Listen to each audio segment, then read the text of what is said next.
Welcome to the Cricket Podcast. Tonight's original bedtime story is called The Tale of Captain Weakleg, Part 1. Once upon a time, in a fishing village by the sea, lived a fisherman. Though he was a decent sailor and had traveled many of the world's oceans, he always had trouble with his balance as the ship rocked back and forth. He would fall all over the ship when trying to walk from one end to the other. Due to how poorly he handled himself during rough water, the other fishermen would joke and call him Weakleg. One day he inherited a ship from his father, and so he became a captain. The ship was expansive in size. It was easily as long as the street you live on, and taller than the highest tree you've ever seen. And so the other fishermen upgraded his title, calling him Captain Weakleg. At first, things were pretty good. He was catching fish and keeping up with the others in the area.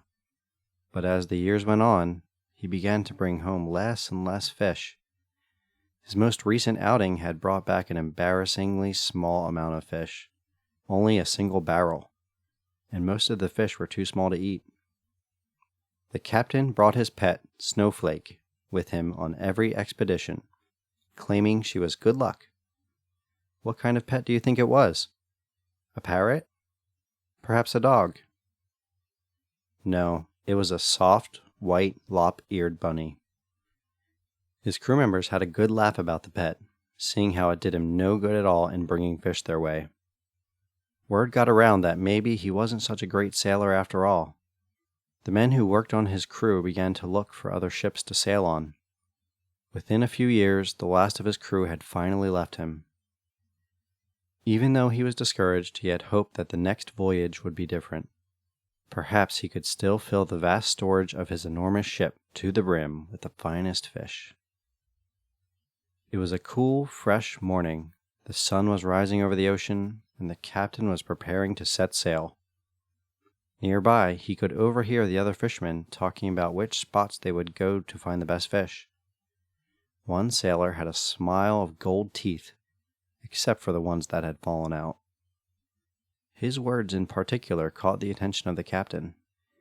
If I had nothing to lose, I know where I would go. Straight up north to Cooley's Current. The fish there are bigger than anywhere else, and there are so many of them too. But even with that, I'd still be a fool to go anywhere near those waters. No way will I ever go there, not with the chance of running into that thing. The captain's ears perked up a bit. What thing? Said another sailor. The first sailor, with a look of dread on his face, replied, No one knows for sure. Everyone who goes out that far into the frigid waters of Cooley's Current never returns. So something is out there. I don't know what, but I know to stay far away from it. The captain grabbed the cage containing Snowflake off the dock and headed up the wooden walkway to board his ship. He headed straight to the captain's bunk, where he kept his father's old maps. After digging through some drawers, he finally found it, the one charting the way far north to Cooley's Current. This was certainly farther than he'd ever sailed by himself and with such a large ship. The captain looked at Snowflake, resting in her cage while enjoying a leaf of bib lettuce. Then, pausing for a moment, he gave a deep sigh. With great haste, he rolled up the map and tucked it under his arm. The captain headed back up to the deck of the ship and lifted anchor. He walked directly to the ship's wheel and pointed the boat north. Looking out over the boundless expanse of water before him, and with a smirk on his lips, he spoke into the wind. Well, like the man said, if I have nothing to lose. The end.